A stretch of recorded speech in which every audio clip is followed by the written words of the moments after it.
6 months into marriage counseling, I sat in my car outside my own house, seriously considering whether to leave my husband of 11 years for our therapist. I remember every detail of that evening with a clarity that still unsettles me. The engine ticking as it cooled. The porch light Marcus always left on for me. My own hands on the steering wheel, perfectly steady, while I ran through a version of my life that didn't include him in it. I wasn't crying. I wasn't panicked. I felt, if anything, clear-headed in a way I hadn't felt in months, like I'd finally arrived at some honest conclusion after years of not letting myself see it.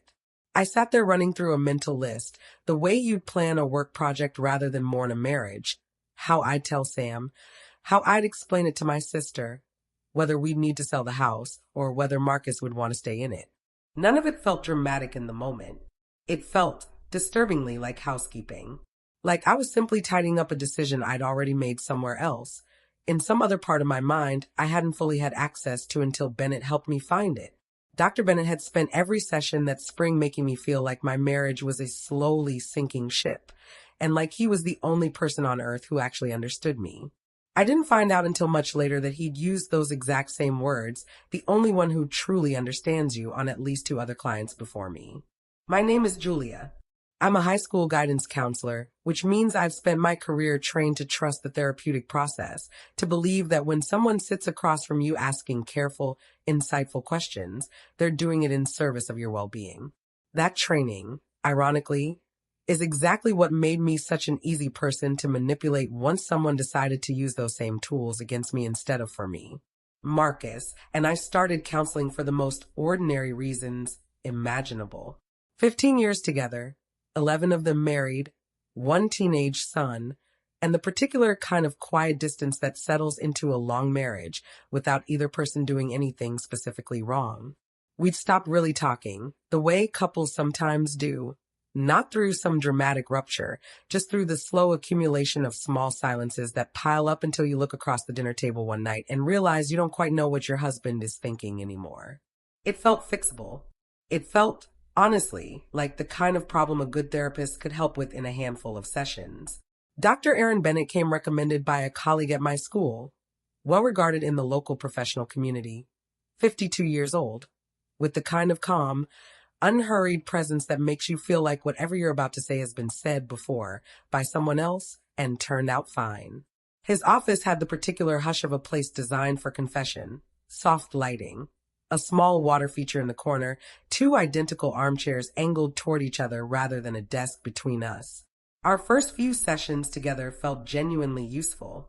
He had an uncanny ability to articulate feelings I hadn't consciously put into words yet, reflecting things back to me with a kind of precision that felt less like therapy and more like being truly seen for the first time in years. I remember telling Marcus, after our 3rd session, that I finally felt like someone understood the particular exhaustion of managing a household, a full-time job, and a marriage all at once without any of it feeling like a complaint I was allowed to voice out loud. Marcus agreed it was helping. He liked Bennett too in those early weeks, found him thoughtful, unhurried, easy to open up to in a way neither of us had expected walking in. About 6 weeks in, Bennett suggested we start alternating joint sessions with occasional individual ones to work through personal patterns that might be affecting the marriage from underneath. It sounded reasonable. It sounded, honestly, like standard practice, the kind of thing I might have suggested myself if I'd been the therapist in the room instead of the client. Marcus, when Bennett proposed it in a joint session, nodded along easily, having no particular reason to suspect that the individual sessions would end up structured almost entirely around me rather than evenly split between us. It was in those individual sessions that the reframing began, so gradually I couldn't have told you the exact moment it started. Marcus's quietness at dinner, which I'd always understood as simple tiredness after a long day of contracting work, became, in Bennett's careful phrasing, a pattern of emotional unavailability. Marcus's practical, solution-focused way of responding to my worries, something I genuinely loved about him for 15 years, the way he just quietly fixed whatever was broken instead of making a production out of discussing it, became evidence that he processed emotion by avoiding it entirely. None of it was fabricated exactly. That was what made it so effective. Bennett wasn't inventing flaws in Marcus that didn't exist. He was taking real, ordinary traits, traits I'd chosen to marry, traits that had coexisted just fine with love for over a decade, and recasting them, session by session, as evidence of some deep, irreparable incompatibility I'd simply been too comfortable to notice before.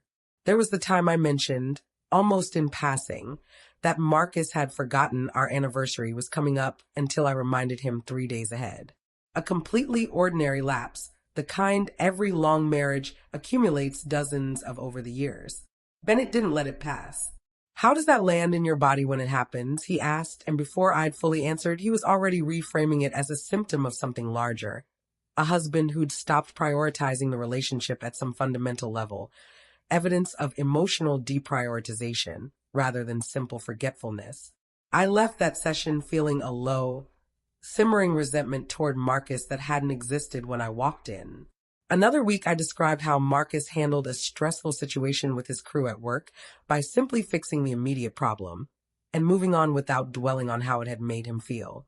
I'd always found that quality reassuring. Honestly, a partner who didn't spiral, who just handled things. Bennett reframed it, gently but firmly, as avoidant coping, evidence that Marcus processed emotion by suppressing it entirely, a pattern he suggested probably extended into our marriage in ways I hadn't yet fully examined. I started repeating his language to myself between sessions. I'd catch myself thinking, driving home from work, Marcus is emotionally unavailable, in Bennett's exact clinical cadence, not my own natural way of thinking about my husband at all. It's a strange thing, hearing someone else's diagnosis take up residence in your own internal voice, gradually, until you can't quite remember which thoughts originated with you and which ones were handed to you, one careful session at a time. Marcus noticed it before I did. Actually, though I dismissed his concern the first time he raised it. We were in a joint session, maybe 2 months in, and I was describing some minor disagreement from earlier that week using language that apparently sounded foreign, even to him. "You've never talked about me like that before," he said quietly. Once Bennett stepped out to get water. "That doesn't sound like you, Jules. It sounds like something you're repeating." I told him he was being defensive. Bennett, when I mentioned it to him privately the following week, nodded knowingly and said this was expected resistance, that Marcus's discomfort with my growth was itself part of the pattern we were uncovering. I believed him completely. It made a certain terrible sense, the way good manipulation always does from the inside. It was around that time that Bennett said the sentence that should have alarmed me far more than it did. We were alone in his office, and he said, in that same measured clinical tone he used for everything, "Sometimes I feel like I understand you more clearly than the people in your actual life do." I remember feeling flattered and unsettled in almost the same breath, unable to name why something that sounded so caring also made my stomach tighten slightly. I didn't examine that feeling closely enough at the time. I wish I had. Not long after that, he began suggesting, gently, that I limit how much I discussed our sessions with friends and family, to protect the therapeutic process from outside interference and premature judgment. It sounded, again, entirely reasonable in the moment. I stopped calling my sister Denise, as often, the one person who might have noticed the shift in me early enough to say something. I told myself I was simply protecting something fragile and important. I didn't realize, until much later, that I was being quietly isolated from the one voice most likely to catch what was happening. Denise called me twice that spring, both times leaving voicemails I meant to return and somehow never quite did. I remember feeling a small, nagging guilt about it each time, quickly smoothed over by the conviction that I was protecting something important, something Bennett had helped me understand mattered more than my usual habits. Looking back, that guilt was probably the healthiest instinct I had during that entire period, and I ignored it every single time. Which brings us back to that evening in my car, 6 months into this process, seriously weighing whether to leave Marcus, not because of any specific betrayal or failure on his part, but because I'd been carefully convinced that our entire marriage had been a kind of comfortable mistake I'd simply never had the clarity to recognize before now. The first real crack in all of it didn't come from Marcus. It came from our son. Sam is 15, quiet and perceptive in a way that reminds me constantly of Marcus at that age from old photographs. One evening, completely unprompted, while I was making dinner, he asked me, "Why do you talk different since you started therapy?" I laughed it off at first, asked him what he meant. He shrugged, the particular teenage shrug that means he's noticed something he doesn't quite have words for yet. "I don't know. You just sound like someone else sometimes. Like you're reading off a script instead of just talking." "Like how?" I asked, trying to keep my voice light. "Like last week, when you were talking about Dad on the phone with Aunt Denise. You used this word, unavailable. You don't talk like that. You sound like one of those podcast people." I couldn't dismiss that the way I'd dismiss Marcus's concern. Sam had no stake in this. No defensive motive Bennett could conveniently explain away as resistance. He was just a kid noticing that his mother sounded different, and it landed somewhere Marcus's words hadn't quite reached. I remember standing at the stove afterward, stirring something I'd already stopped paying attention to, replaying his exact words in my head for the rest of the evening. Marcus, for his part, finally said the thing directly a few days later, no longer hedging. "I think Bennett is manipulating you, Julia," he said, sitting across from me at our kitchen table, his voice steadier than I'd heard it in months. "I don't think this is about us anymore. I think it's about him." I reacted defensively, the same way I had before, some part of me still running Bennett's script even as I argued against Marcus. "That's exactly the kind of thing he said you'd say," I told him, and I watched something in his face fall when he realized how completely that line had been anticipated and neutralized in advance. But something about hearing it stated so plainly, combined with Sam's observation just days earlier, left a crack I couldn't quite close back up the way I had every previous time. That night, alone after Marcus had gone to bed, I did something I hadn't done in months. I opened old text conversations with my sister Denise from before therapy began and read through them slowly. My own voice in those messages sounded completely different from the voice I'd been using for months.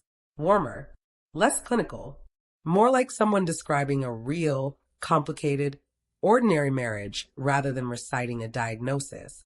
I scrolled back through nearly a year of messages, watching my own language shift gradually over time, the way you might watch a photograph slowly develop, until the change became undeniable once you knew to look for it.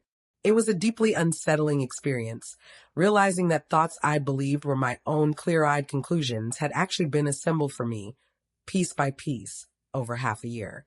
I started searching online almost on impulse that same night, typing Bennett's name alongside General Therapy Ethics forums, not entirely sure what I was hoping to find. Buried several pages into search results, I found a single anonymous post from years earlier, describing a pattern that made the hair on my arms stand up, individual sessions, subtle reframing of a marriage, being told she was the only one who truly understood her. The wording was different, but the shape of it was identical to my own experience. It took me almost 2 weeks of careful, cautious digging to identify who'd actually written that post. Her name was Lauren Kessler, an elementary school teacher, a former client of Bennett's from 6 years earlier. I found her through a mutual professional connection in the local teaching community and sent a message, so careful and vague I wasn't sure she'd even respond. She called me within a day, her voice cautious at first, the voice of someone who'd learned to be careful about revisiting old wounds. "I saw your message twice before I answered it," she admitted early in the call. "I almost didn't respond at all. It took me a long time to stop feeling crazy about what happened, and I wasn't sure I wanted to open that back up." I told her I understood completely, and that she could tell me as much or as little as she wanted. What followed was nearly an hour of conversation that felt less like two strangers talking and more like comparing notes on the exact same experience, separated by 6 years. Lauren's account matched mine almost word for word. Individual sessions that gradually reframed her marriage. The specific phrase, "the only one who truly understands you." Gentle suggestions to limit outside conversation about the therapy. And eventually, an actual explicit overture from Bennett himself, one she'd rejected outright, ending her therapy and very nearly her marriage in the same difficult year. "He told me my husband's calmness was actually emotional distance," she said. "The exact same calmness I fell in love with in the first place. I remember going home after one session and just staring at my husband across the kitchen, trying to see him the way Bennett had described him, and it terrified me how easily I could almost make myself see it. I thought I was losing my mind, Lauren told me over the phone, her voice still carrying an edge of old exhaustion. I thought it was just me being sensitive, or my marriage actually being as broken as he kept telling me it was. It took me years to even say what actually happened out loud to anyone. My husband and I almost didn't make it through that year, and I've never fully told him how close it came to being about someone else entirely.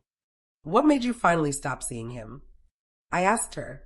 He said something almost identical to what you're describing, she said. That he'd always be there for me no matter what I decided. Something about the way he said it just broke the spell for me, all at once. I walked out that day and never went back, but I spent years afterward wondering if I'd imagined how deliberate it all felt. Hearing her account confirmed something I'd been afraid to fully believe about my own experience. This wasn't a unique, isolated dynamic between Bennett and me. This was a pattern he had run before, on at least one other woman, using nearly identical language, nearly identical structure, nearly identical timing within the therapeutic relationship. I went into my next individual session with Bennett differently than I had in the previous 6 months. I steered the conversation deliberately, watching now for the exact reframing language Lauren had described to me, and I heard it almost verbatim within 20 minutes. The same clinical cadence, the same careful distortion of ordinary marital friction into evidence of some deeper incompatibility. I mentioned, deliberately, that Marcus had surprised me with breakfast that morning, something small and genuinely sweet. I watched Bennett's face carefully as he processed it, waiting to see whether even something positive would get filtered through his usual lens. It took him less than 30 seconds. That's interesting, he said, in that same measured tone. Sometimes grand gestures like that can actually be a subconscious response to guilt or to sensing distance in the relationship that hasn't been named yet. I nearly laughed out loud at how predictable it was, now that I finally knew what I was listening for. And then, in that same session, he crossed the line completely. He suggested that my real growth might require stepping outside my marriage entirely, that I owed it to myself to consider what my life could look like unburdened by a partner who couldn't meet me where I now was. And then, in the same calm, reassuring tone he'd used for everything else over the past 6 months, he added that he'd always be there for me, regardless of whatever I decided. I sat there for a moment, feeling something settle into place with a clarity I hadn't experienced in this office in months. Then I told him as calmly as I could manage that I understood exactly what he was doing. I said Lauren Kessler's name out loud, watching his face for the first time actually change, the composed professional mask slipping for just a moment into something closer to alarm. I don't think you're trying to save my marriage, Dr. Bennett, I said. I think you never were. He tried, briefly, to recover his footing, offering some clinical-sounding explanation about how Lauren's case had been a misunderstanding, a client who misread appropriate therapeutic warmth. His voice had lost some of its usual steadiness, and I noticed, for the first time in 6 months, that he was the one choosing his words carefully now instead of me. I didn't argue with him. I simply gathered my things, told him I wouldn't be scheduling another session, and left his office for the last time. Lauren and I filed a joint formal complaint with the state licensing board about 3 weeks later, working with an investigator named Dr. Patricia Nolan, a methodical woman who'd clearly seen more than a few versions of professional misconduct over her career. She walked us through the process carefully, explaining that joint complaints from 2 separate clients describing matching patterns carried significantly more weight than either of our accounts would have carried alone. We spent nearly 3 hours in her office that first meeting, providing detailed timelines, specific language Bennett had used, dates of individual sessions cross-referenced against our own memories, and, in my case, a journal I'd started keeping once Marcus first raised his concerns. What she told us during our first meeting together changed the shape of the story a third time. Ours weren't the only complaints on file. There was a third, older complaint, from years before even Lauren's experience, alleging a strikingly similar pattern, one that had been investigated briefly and then dismissed at the time for lack of corroboration. A single complaint, unconfirmed, easy enough to set aside. Two more complaints, arriving years apart but describing an almost identical pattern, were an entirely different matter. Nolan pulled up the old file for us, redacted to protect the original complainant's identity, and read through the broad strokes of it. A woman, married 8 years at the time, individual sessions, gradual reframing of her marriage, an eventual suggestion that she was the only one who truly understood herself when she was with Bennett. The specific language had shifted slightly over the years, evolved the way any practiced routine evolves, but the underlying architecture was unmistakable, identical in shape to what had happened to both Lauren and me a decade apart. Why was it dismissed the first time? I asked her. Insufficient corroboration, Nolan said. One client's account against a licensed professional with no other complaints on record. It happens more than I'd like. These board reviews aren't designed to weigh a single word against a decade of a clean professional reputation, especially when the behavior described is subtle enough to explain away as legitimate technique. That's exactly why patterns like this can continue for years before anyone builds a case strong enough to actually act on. 3 complaints spanning this many years, this consistent in their details, Nolan told us, gives the board substantially more than we've ever had on this case before. This changes what we're able to do. Bennett's license was suspended pending a full review a little over 2 months later. Nolan told us, in our final meeting, that the board was also reaching out to see whether any additional former clients might come forward now that the case had real momentum behind it. I think about that possibility sometimes. How many other women might have sat in their own cars on their own quiet evenings, convinced they'd arrived at some clear, personal realization that had actually been built for them by someone whose job was supposed to be helping their marriage, not ending it. Repairing things with Marcus wasn't instantaneous, and I think it's important to say that clearly, rather than pretending 6 months of quiet manipulation could be undone in a single dramatic reconciliation scene. We started seeing a new therapist together, chosen carefully this time, with both of us watching consciously for anything that echoed what had happened before. Our new therapist, a woman named Dr. Ellis, spent much of our first several sessions simply letting Marcus and me talk directly to each other again, without much interpretation at all, which felt strange after 6 months of having every sentence filtered through someone else's clinical language first. I found myself, in those early new sessions, apologizing to Marcus repeatedly for things that weren't entirely my fault to apologize for, and he'd gently remind me, each time, that I'd been the target of something deliberately built to feel like my own clear thinking. "You didn't do this to us," he told me more than once. "Someone did this to you, and you're the one who ended up fixing it." There was a particular evening, maybe 2 months after everything came out, when Marcus and I sat on our back porch, the same porch light still burning the way it had that night in my car, and I finally told him everything Lauren had described to me, in full, including the parts I'd been too embarrassed to share earlier. He listened without interrupting, and when I finished, he just reached over and took my hand, quiet for a long moment before saying, "I kept wondering what I did wrong those 6 months. I don't think I did anything wrong. I think I just wasn't in the room when it mattered." Sam still brings up, sometimes, how strange I sounded during those months, and I've learned to actually thank him for noticing what none of the adults in the situation caught nearly as quickly. I think in some quiet way, that conversation at the stove did more to save my marriage than any single session with our new therapist has, simply because it was the first honest mirror held up to me by someone with absolutely nothing to gain from the reflection. Denise and I have gotten close again too. Closer than we were even before any of this started, honestly. She told me once that she noticed the distance growing between us during those months and had assumed I was just busy or drifting the way people sometimes do, and that she still feels a low simmer of guilt for not pushing harder to understand why. I've told her, the same way Marcus told me, that the isolation wasn't something either of us failed to prevent. It was something specifically engineered to happen. I think about that evening in my car more than almost anything else from this entire experience. How close I came to acting on a conclusion I believed, completely, was my own.